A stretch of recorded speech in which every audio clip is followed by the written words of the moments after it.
Hi, everybody. Okay, I wanted to hop on and talk about what I hear every single mom say to me, almost every single mom, when I talk to them for the first time. Whether they're in my program, whether they are thinking about doing my program, whatever the case may be, that is okay. They have their concerns, whether it's anxiety, depression, learning difficulties, ADHD, ODD, whatever the case is with their child.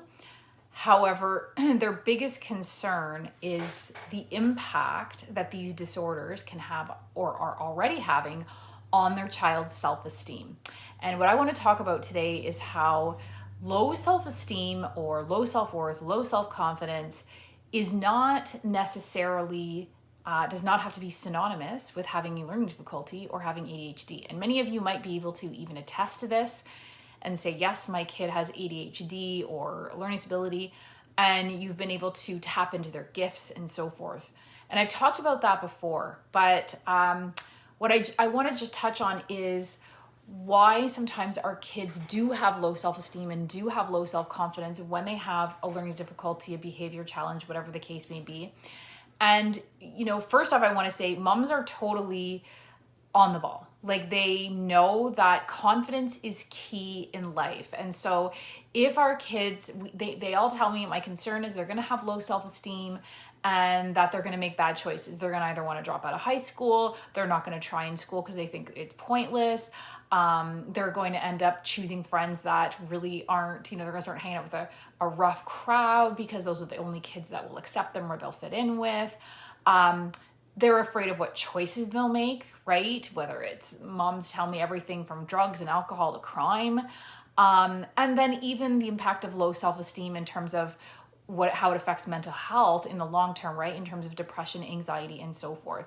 And ultimately, moms tell me, I'm afraid that if this continues, he or she is just going to limit themselves with their dreams, that they will think they shouldn't go for that because they're not smart enough, and so forth. And moms who have kids in high school will tell me that they're seeing this sometimes already, right? Where their child is really struggling. And oftentimes kids might be struggling, this much, but they think that they're struggling this much. And so they don't reach for things that they really can do because they're just so paralyzed with a fear of failure or just looking like, being embarrassed, looking stupid, any of that type of stuff, or just disappointing people. So, and I know that all of us moms, one thing that comes clear too is that when we have our babies, we have so much hope, right? We think whatever issues we might have had in our childhood or our partner had or our, siblings or whomever, that this time it's going to be different. We're going to, feed them healthy food and we're going to be on top of things with education and with parenting. And they're going to be these thriving, happy kids. We think that's the future we imagine. And we just kind of imagine them excelling in school and having lots of friends and, not about being a follower, but moms will tell me, it's not that I want them to fit in to be the cool kid, but I don't want them to feel like they're different to the point where they're broken or there's something wrong with them or they're less than. And the real thing that I've learned in all of this is that low self-esteem often results whenever a kid is really struggling and they're kind of at a standstill where they don't just have like some kids that I know of who have ADHD or learning difficulty, but they've really learned how to thrive in spite of it.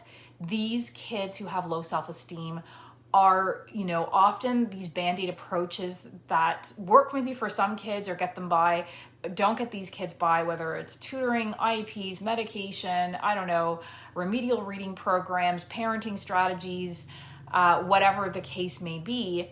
And whenever they hit that wall where they're not making progress, that's where I really see these kids experiencing that low self-esteem, that low self-worth, and so forth. And I know for a lot of parents, when they learn their child has a learning disorder, it's a blow, right? To both ourselves as well as to our kids, and all of our dreams of my child's going to have this kind of childhood feels like it just crumbles. And now we're in survival mode. And it's like parents feeling like they have to accept this is how it is now. It's just going to be an uphill battle. It's going to be a struggle and so forth. And I'm not going to pretend that it's a walk in the park. However, when we move past those temporary solutions, and I say Band-Aid solutions, and I don't mean to be completely belittling and say that we shouldn't be using them at all, but these solutions are really not corrective. With all of the research that we know in the last 50 years, there's so much more that we can be doing to help these kids that the conventional school system, even some of what the healthcare system is not addressing. And so, it does not have the funds and resources and so forth to address that. And so the real key to restoring self-confidence is not to eventually go past those temporary solutions and to move instead towards solutions that are corrective therapies that get to the root cause. There are several layers to that. And I just wanted to hop on to talk about that because I don't want, it just really breaks my heart when I hear people say, well, low self-esteem and low self-confidence kind of goes with the territory. It absolutely does not have to. And, especially when you move past those temporary solutions and start going into corrective therapies that address the root cause, things can really start to turn around. So my suggestion is, first of all, I'm going to be doing next week a free training on root causes of auditory processing disorder, and what you can do and so forth, just understanding what auditory processing disorder is.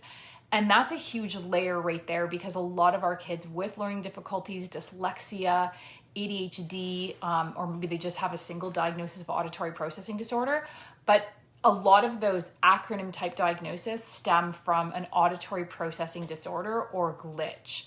They might not have a full diagnosis, but there's something going on with the auditory cortex that they are not processing information the way they should be. So all to say, hang on, it does not have to be this way. Low self-esteem does not have to be a part of having an ADHD or a learning disability or some kind of other disorder. Your kids really can thrive and can have their self-confidence restored if we take the right approach. So join me next week and let me know in the comments below if you feel like your child's self-esteem is impacted, what you do to improve your child's self-esteem to help curb, the effects of, say, if they are struggling in reading, to make them realize that they have other gifts and so forth. I'm really curious to hear. I always hear such fantastic ideas of how parents try to get on top of this. So thanks everyone. I just wanted to pop on quickly and have a fantastic weekend. Take care.